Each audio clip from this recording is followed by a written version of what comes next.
வணக்கம். நான் உங்கள் சரண். திருவாரூர் மாவட்டம் கூத்தாநல்லூர் வட்டம் ஆய்க்குடி ஊராட்சி. நம்ம ஊராட்சியில் இருக்கக்கூடிய தெருவிளக்கு எல்லாமே இரவும் பகலுமா எரிஞ்சிட்டு இருக்கு.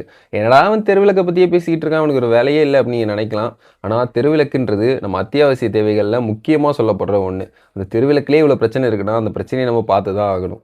இது ஸ்ட்ரீட் லைட் ஆன் பண்ணி ஆஃப் பண்ணுறதுக்கான ஒரு சுவிட்சு.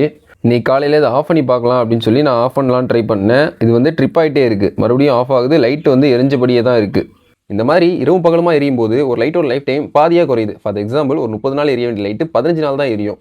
இது எதனால் அப்படின்னு போய் பார்க்கும்போது, ஸ்ட்ரீட் லைட்டுக்காக வச்சிருக்கக்கூடிய ஒவ்வொரு பேனல்லையுமே ப்ராப்ளம் இருக்குது. அதாவது ஃபஸ்ட்டு பார்த்ததுல ட்ரிப் ஆகிட்டே இருந்துச்சு.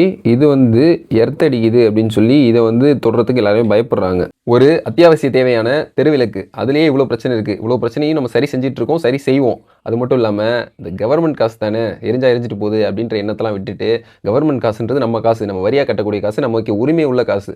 இதை நம்ம தான் பாதுகாக்கணும் அப்படின்னு சொல்லி எல்லாருமே முயற்சி எடுத்து சின்ன சின்ன விஷயங்களில் நம்மளும் சப்போர்ட்டாக இருந்தால் மட்டும்தான் நிறைய விஷயங்களை மாற்ற முடியும். சேர்ந்து செயல்படுவோம். நன்றி.